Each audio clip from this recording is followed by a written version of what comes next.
All right, we've got the blue Zerg up in the top left corner of Entombed Valley. It is Infinity Seven.Sandbox playing his third game in a row. He's off to a great start in this best of 9 series. And down in the bottom right corner, we have Team Metagaming Bubba. I've been talking about him just here and there. He's formerly Root Gaming. I'm pretty sure this is the same guy just because he's playing Zerg. I haven't talked to him in over a year, so I hope it's just not some other good player named Bubba that's like, hey, I don't know you. I don't know you, Joshy. What are you talking about? But it's entirely possible. If anyone knows, please let me know in the Team Liquid thread or tweet at me at AskJoshy or at JMaroPro so we can know for sure. But this game's starting off so far just drones and overlords. That's how we do in the old ZVZ here on Entombed Valley. Yeah, and so I mean, we've already seen Sandbox play his first ZVZ of the game, so I'm guessing he's going to do similar opening to what he did in the previous one. I mean, a map like Entombed Valley for ZVZ. I'm actually curious. So the format, but this was Bubba's choice. Is that correct? That's correct. The loser team. I'm curious what he's thinking with that. Yeah, I'm not sure. What do you think? Maybe he should have picked instead. I'm not really. I mean, I've looked at the map. Well, there's some pretty interesting maps in there. So it's one of those things where if you're not experienced with it, this is a decent fallback. Some players have maps that they're almost kind of known for. They have strategies that they like to do. They specifically, almost kind of like a sniper for a team, they know a specific map or a matchup that they can do well on. So I'm wondering if Bubba actually has something in mind that he might actually have a timing, or if he has a certain, maybe he's going to scout something that Sandbox is going to do and maybe react to it in a different way than usually anticipated.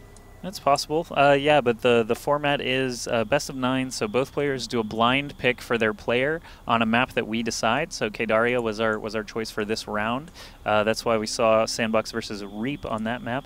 But after that, it's the loser picks their next player and the map for the next game. So this was, in fact, Bubba's choice, or at least his team's decision. It is possible that maybe they're saving specific maps or something like that for specific players, and Bubba just got stuck with Entombed. That could possibly happen.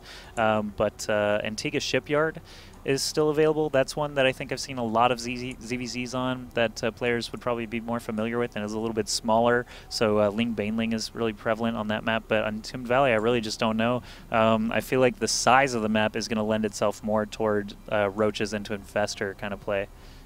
Yeah, I absolutely agree. I mean, and what's interesting, early Zerglings are kind of hard to defend in your natural because of how big your ramp is and how big the gap is between your ramp up into your main and the edge of the ground below. It's so easy for Zerglings to run by and to get to the natural and different things. So, I mean, I really think it's going to come down. I think that roaches are going to be a little more popular on a map like this, but it's really anybody's game at this decision, or in that regard. Yep. Bubba is going to be the first one to research Zergling speed of the two players, and it looks like Sandbox is probably not too far behind. He does have all 3 harvesters on the gas, so he's not, playing around or anything, just waiting for a long time. He's just happened to start gathering after Bubba did, but Zergling speed could make a difference soon. We're not really sure yet. It depends how aggressive he wants to be. Maybe if he gets over there and realizes that his opponent hasn't started it yet. Oh, well. There we go, Sandbox just now starting it, so Bubba just going to get over there, test the water, see what's going on. There's Sandbox just making mass drones again. Bubba is making 4 Zerglings right now, so perhaps he is looking to be slightly more aggressive. There's a queen already waiting here for Sandbox. The second queen is not going to quite reach the ramp before that Zergling gets through, so he is going to get in there, take a look at the drone count, take a look at that spawning pool. He'll see that shimmering away, so he knows speed is on the way. Saw 1 gas, not 2, so that could be indicative for him as well. And Bubba is going to be super aggressive, actually. 20 lings in the production queue right now, 24 in the production queue right now, and Sandbox is getting his Baneling nest up. Yeah, it's going to be very close. I mean, Sandbox is definitely going to need something to defend against this. Already has his queens in the right spot. Look at that. He's got 2 at the ramp, and he's got his 1 trying to go back and forth between the main to make sure Larva injects. But if you see Bubba still hiding that Zergling in his opponent's main, so he's going to use that to get a little bit of scouting information. But what's really going to, I mean, it's going to come down here. I mean, Sandbox really needs to get those Banelings out as soon as possible. There are 6 additional Zerglings in production for Sandbox. That'll put him up to 10. Now he's got 18 in production. Here comes Bubba with all those lings up to 33 right now is trying to go up the ramp. He's running around to the natural. The drones have not been pulled from the natural. There goes the Zerglings starting to assault the Queens. The drones have been pulled. They're trying to run up in the Spine Crawler doing so much damage. And I feel like Sandbox did a very, very nice response here. These two Queens are doing so well. The drones are going to get pulled in order to help assist, though. Yeah, the drones actually mineral walking just past some of those lings so that they could get this round long enough for the banelings to be created and start scuttling down the ramp. So all the drones, let's see how many actually got lost there. Only 4, so actually really good holding there by Sandbox, long enough for those banelings to come into play. Now Bubba does have his baneling nest done as well. That was an interesting timing where Zergling speed was done for Bubba, but not for Sandbox. Let's see if any of these banelings actually connect. No, it looks like Bubba's going to run around the left side, actually just go past everything right back toward that natural, and all the drones just got pulled to start mining again, but Sandbox does have plenty of lings waiting. They are managing to surround. Looks like the Queen is actually going to go down, so that's a nice pickup for Bubba, but so far things have not really been going as well as he'd hoped. I see 2 banelings trading with 2 right there. Bubba again just lost a baneling for really nothing there, so Sandbox getting favorable engages throughout this first early assault from Bubba.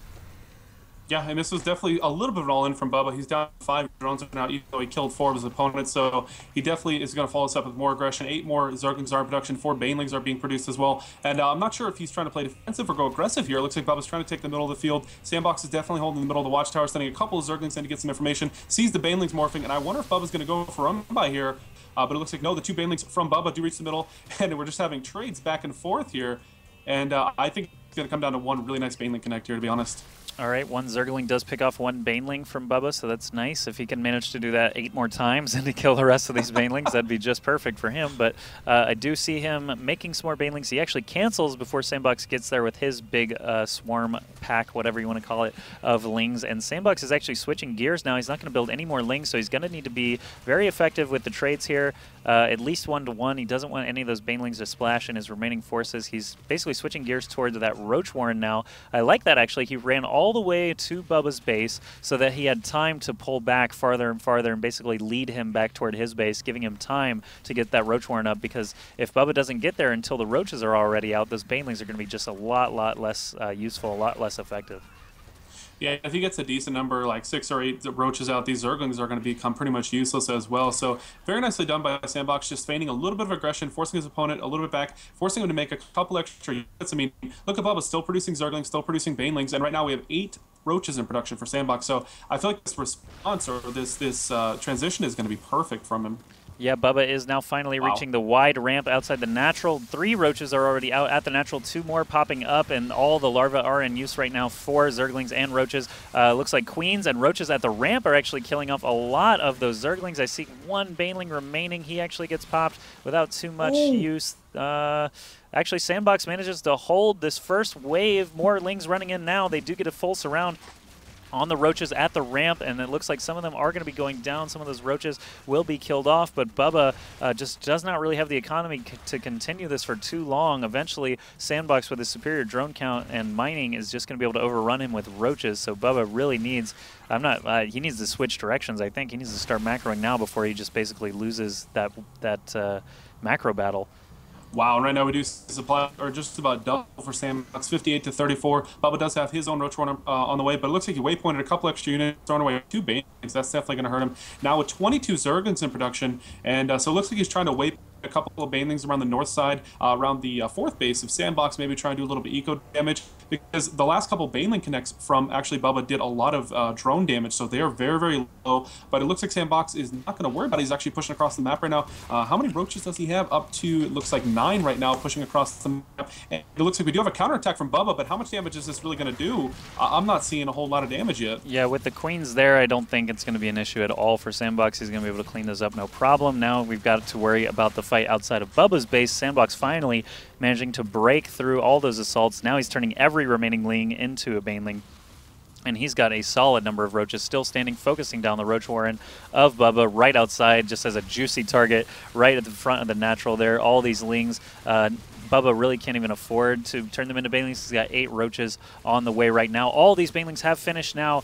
For Sandbox, they crash into those roaches and do a lot of damage. There's a couple of blasts in the main drone line, and even more drones actually go down there. So the workers lost is actually favoring Bubba only by 2, and these roaches and lings have no answer. Bubba is going to GG out of there, and Sandbox takes his 3rd game